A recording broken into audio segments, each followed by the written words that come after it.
Bible పట్టుకున్నవాడు ప్రపంచాన్ని శాసించేవాడు. వాడే పరాక్రమవంతుడు, బలవంతుడు. దేవుని వాక్యం ఎలా వచ్చింది? పేతురు రాసిన 2వ పత్రిక తీయండి బైబిల్. పేతురు రాసిన 2వ పత్రిక 1వ అధ్యాయము 20-21.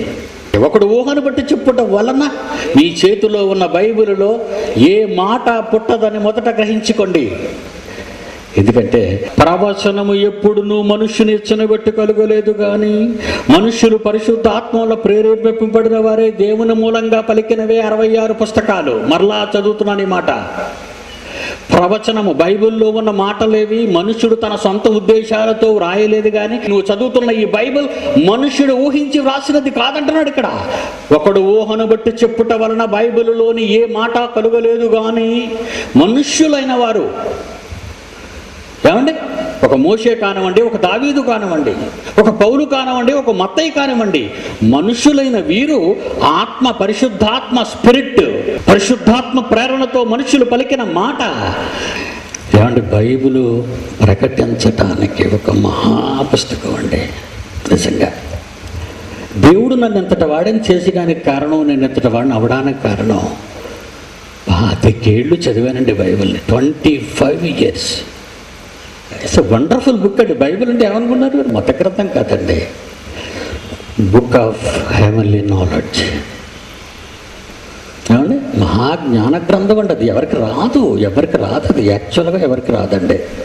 ఎందుకంటే ఒక పద్ధతి ప్రకారంగా నేర్చుకుంటే బాగున్నాం.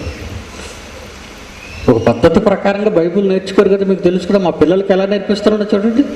బైబిల్ పట్టుకున్నవాడు ప్రపంచాన్ని శాసించేవాడు. వాడే పరాక్రమవంతుడు, బలవంతుడు.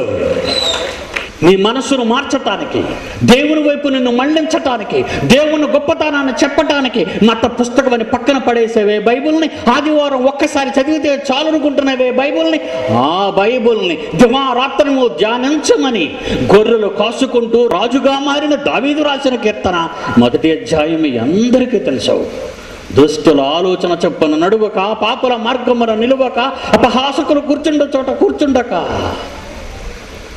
దివారాత్రము దానిని ధ్యానించావా? రాత్రి పగలు వాక్యాన్ని ధ్యానించాలని దేవుడు తన భక్తుల చేత, ప్రవక్తల చేత వ్రాయిస్తే బైబిల్ ఎప్పుడు చదువుతావు చెప్పు? లోకాలను కలిగించే ఈ మాట దేవుడు సృష్టించాడు. భూమి కలుగుగాక, వజ్ర వైడూర్యాలతో, రత్న రాజులతో, మణి మాణిక్యాలతో నిండిపోయింది నేల. నీ కాళ్ళ కింద నేలను ఎందుకు, నీకు అవసరమైనవన్నీ ఎందుకు పెట్టాడో తెలుసా? నువ్వు అనుభవించటానికి. మీరంతా ఆయన పిల్లలే గనక. భూమి కలుగగాక అన్న మాటే బైబిల్లో రాయబడిన దేవుని మాట.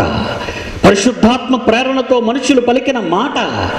ఈ మాటలను పక్కకు నెట్టి వద్దండి, వద్దు, ఎప్పటికైనా క్రైస్తవ తెలుసుకోవాలి.